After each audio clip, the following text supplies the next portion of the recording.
नमस्कार। आज हम डिस्ग्राफिया के बारे में पढ़ेंगे। अब ये जो डिस्ग्राफिया है इसका क्या अर्थ है। जो डिस्ग्राफिया है वो ग्रीक शब्द डिस और ग्राफिया से मिलकर बना है। डिस का मीनिंग क्या है, इम्पेयर्ड मतलब बाधित, और ग्राफिया का मतलब क्या है, राइटिंग बाय हैंड, हाथ से लिखना। जो डिस्ग्राफिया एक लर्निंग डिसेबिलिटी है, मतलब एक अधिगम असमर्थता है जो that affects writing ability and fine motor skills, जो हमारे लेखन की योग्यता और जो हमारी मोटर कौशल है उसको प्रभावित करती है। अब ये मोटर कौशल क्या होता है? A motor skill is simply an action that involves your baby using his muscles. या मोटर स्किल क्या होती है कि जिसमें बच्चा है वो अपनी मांसपेशियों का इस्तेमाल करता है। ठीक है। अब dysgraphia is a neurological disorder that can effect both children and adults. जो डिस्ग्राफिया है ये एक तंत्रिका तंत्र से संबंधित अव्यवस्था है जो बच्चों और जो एडल्ट्स हैं उनको प्रभावित करती है। अब देखो जिस तरह से ये एग्जाम्पल दिया गया है, second grade students hand writing with dysgraphia. आप इसको देख सकते हैं। अब जो रिसर्चर्स हैं वो क्या कहते हैं कि the researchers are still learning the reasons why some children have learning disabilities such as dysgraphia. Learning disabilities often run in families. अब ये जो अधिगम असमर्थता होती है ये परिवारों में मतलब हेरिडिटली चलती है। Are related to prenatal development. Prenatal मतलब बिफोर बर्थ, या ये बिफोर बर्थ हो जाती है कि जब ड्यूरिंग मतलब प्रेगनेंसी। ठीक है। Such as being born prematurely, या कोई बच्चा है जो वो प्री मेच्योर पैदा होता है तो उसको भी ये प्रॉब्लम हो सकती है। Children with dysgraphia often have other learning disabilities. जो डिस्ग्राफिया से पीड़ित बच्चे होते हैं उन्हें और भी अन्य अधिगम असमर्थताएं हो सकती हैं, जैसे attention deficit hyper activity disorder attention. अब जो ये है hyper attention deficit hyper activity disorder मतलब ध्यान अभाव अति क्रियाशीलता विकृति भी उसे हो सकती है। और इंक्लूड डिसलेक्सिया, या उसे डिसलेक्सिया भी हो सकता है। डिसलेक्सिया मैंने बताया था कि डिस प्लस लेक्सिया मतलब डिफ़िकल्टी इन लैंग्वेज और वर्ड्स, ट्रबल रीडिंग मतलब पढ़ने में, and oral and written language learning disability मतलब उससे मौखिक और लिखने में भी प्रॉब्लम होती है। अब oral and written language symptoms include trouble placing words in right order in a sentence and difficulty remembering words. अब ओरल और रिटन लैंग्वेज है जो उसके सिम्टम्स में क्या इंक्लूड होते हैं? ट्रबल प्लेसिंग वर्ड्स कि जो शब्द होते हैं उसको सेंटेंस में वाक्य में सही जगह पर नहीं रख पाते और जो शब्द है उसको वो भूल जाते हैं। किसमें? डिसलेक्सिया में।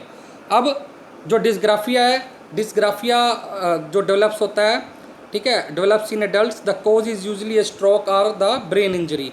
अब इसमें जो इसके कॉजेज हैं वो कई प्रकार के बताए गए हैं, लेकिन जो ब्रेन इंजरी है, ठीक है, कि मस्तिष्क में कोई चोट लग जाती है, ठीक है, तो उससे ये डिस्ग्राफिया हो सकता है। In particular injury to brain's left parietal lobe में लीड टू डिस्ग्राफिया मतलब जो पैरिटियल लोब होती है हमारी ब्रेन के अंदर, ठीक है, उसमें जब कोई इंजरी हो जाती है तो वो डिस्ग्राफिया से ग्रसित हो सकता है। अब जो डिस्ग्राफिया है इसके क्या लक्षण हैं? पहला है problems of form letters or write within a defined space. अब जो निश्चित स्थान में अक्षर एवं शब्द लिखने में बच्चे को कठिनाई होती है। ठीक है। फिर है difficulty of spelling and expression of thoughts on paper कि जब वो स्पेलिंग कोई वर्तनी लिखता है तथा लेखन द्वारा भावों को व्यक्त करने की कोशिश करता है तो उसको ऐसा करने में समस्या होती है। अगला है awkward and cramped pencil grip, pencil पकड़ने का उसका जो ढंग होता है वो बेढंगा और विकृत होता है, ठीक है। Avoidance of task involving writing, मतलब उसको आप लेखन संबंधी कार्य देंगे तो वह उससे दूर रहता है, वो उससे अवॉइड करता है। फिर है inability to understand the relative size of letters, अक्षरों के आकार को समझने में उसे कठिनाई होती है। फिर है poor spacing between the words, शब्दों के बीच जो वांछित स्थान है छोड़ने संबंधी उसको दोष होते हैं, ठीक है। Inability to write within margins, that is line spacing and spacing between the words, जो लाइनों के बीच में लिखने तथा शब्दों के बीच स्थान छोड़ने में उसको कठिनाई होती है। Crowding of letters with in words, अब वो शब्दों में अक्षरों को बेढंगे ढंग से जोड़ता है, ठीक है। फिर है ओमिशंस, इंसर्शंस एंड सिंटैक्स, अब वो क्या करता है लेखन में कुछ शब्दों को छोड़ देता है, नए शब्दों को जोड़ देता है तथा उसकी जो वाक्य रचना है उसमें भी दोष पाया जाता है, सिंटैक्स वाक्य रचना में। फ्रीक्वेंट इरेजिंग, वो बार बार जो लिखता है उसको मिटोता रहता है। Unusual wrist body or paper position while writing, और जब वो लिखता है तो उसकी जो रिस्ट है, जो उसकी कलाई है या उसकी जो बॉडी है, ठीक है, या पेपर पोजीशन है लिखते टाइम, वो ठीक प्रकार से नहीं होती।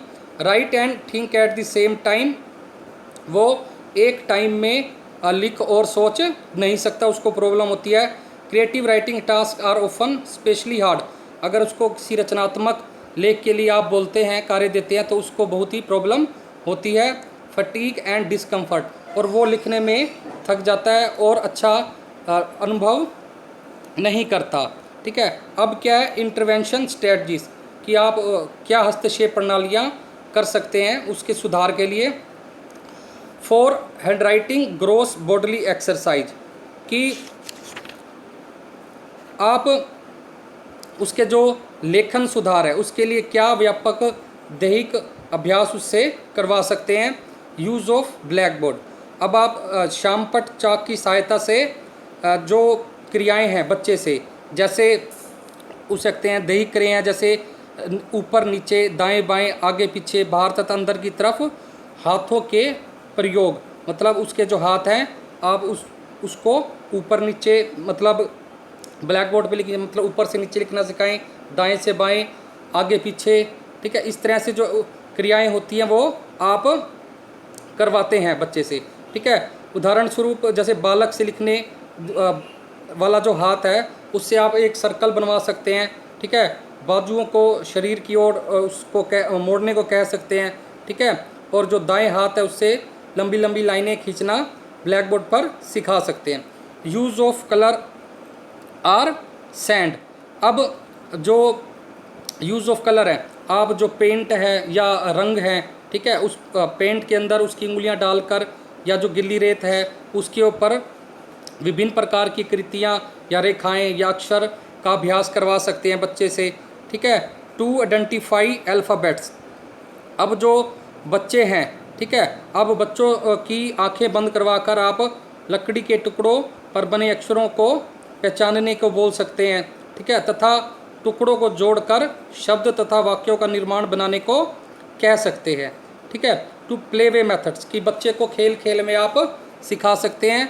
Fill the different shapes of blocks, आप जो ब्लॉक्स हैं, ठीक है, लकड़ी के जैसे ब्लॉक्स हैं विभिन्न आकृति के, जैसे रेक्टेंगल है, ठीक है, ट्रायंगल है, ठीक है, तो इस तरह की जो आकृतियाँ हैं उसको भरने के लिए, रेत से, मिट्टी से भरने के लिए आप कह सकते हैं, ठीक है। फिर है collage making and clay modelling, आप बच्चे से किसी चीज़ का कोलाज बना सकते हैं, जैसे पोल्यूशन का कोलाज बना सकते हैं या किसी भी फॉरेस्ट का कोलाज बनवा सकते हैं, ठीक है, या क्ले मॉडलिंग बच्चे से करवा सकते हैं कि क्ले मॉडलिंग से जो बच्चा है वो विभिन्न प्रकार की जो आकृतियां हैं, ठीक है, उसका निर्माण करे, उसका अभ्यास करे, ठीक है। इस तरह से आप बच्चे को करवा सकते हैं। Doing connect the dots puzzle and maze puzzles, कि जैसे डॉट्स की पजल हैं, ठीक है, तो आप उसको बच्चे को उसको पूरा करने को कह सकते हैं, ठीक है, या जैसे भूल भुलैया वाली ये पजल्स लाइन्स हैं, ठीक है, उसको कह सकते हैं कि ये ढूंढो कि ये लाइन कहाँ तक जाएगी, ठीक है, इससे आप कहाँ से कहाँ तक पहुँच सकते हैं, इस गोल तक कैसे पहुँचना है आपने, इस पॉइंट तक कैसे पहुँचना है, ठीक है। फिर है टीचिंग स्ट्रेटजीज फॉर स्पेलिंग, मतलब आप वर्तनी के लिए उसको क्या प्रशिक्षण प्रतिमान कर सकते हैं, ठीक है। अब जो स्पेलिंग है उसके सुधार के लिए हमें बहु इंद्रिय प्रयोग उपागम सबसे उपयोगी प्रणाली है। वांछित उपलब्धि के लिए दृष्टि, श्रवण, स्पर्श एवं त्वचा सभी ज्ञानेंद्रियों के प्रयोग से लाभकारी परिणाम प्राप्त होते हैं। अब है मीनिंग एंड प्रोनाउंसिएशन, जैसे बालक एक शब्द बोले तथा उसे उस वाक्य में प्रयुक्त करवाएं, कि उस बच्चे को बोलो कि ये शब्द बोलो और इसे एक वाक्य में प्रयोग करो। इमेजरी, प्रतिमा निर्माण, जैसे बालक कोई शब्द चुने उसका विन्यास करें, अक्षरों को जोड़ें तथा उनसे शब्दों की रचना करें तथा फिर शब्द को पुस्तक में से ढूंढें अथवा हाथ से लिखें, ठीक है। फिर है रिकॉल, पुनः स्मरण, किसी शब्द का मौखिक रूप से उच्चारण करें तथा उसमें सम्मिलित अक्षरों को मौखिक रूप से वर्णित करें। फिर है राइटिंग द वर्ड्स, बालक मौखिक रूप से शब्दों को लिखे तथा फिर उसके ठीक रूप का मूल्यांकन करे। फिर है मास्टरी, दक्षता, बालक किसी जटिल शब्द का विभाजन करे, उसके अक्षरों का विश्लेषण करे, फिर उन्हें जोड़े तथा सही होने की दिशा में वह वैसा 2 बार और दोहराए। Lessons or lecture notes provided by the teacher as printouts, recordings or in digital form.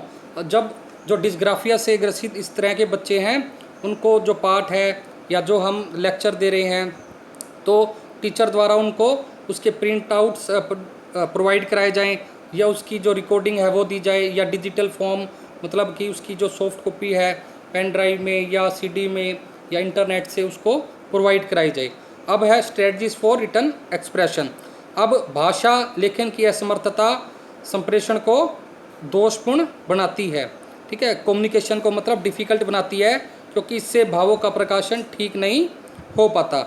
अच्छी लेखन योग्यता, भाषा संबंधी ज्ञान, शब्दावली, भाषा का मौखिक प्रयोग, रीडिंग कैपेबिलिटी, पठन योग्यता, करेक्ट स्पेलिंग, शुद्ध वर्तनी तथा शुद्ध एवं सुंदर लिखाई भावों के प्रकाशन में उपयुक्त विचार तथा सुस्पष्टता एवं सहजता लाती है।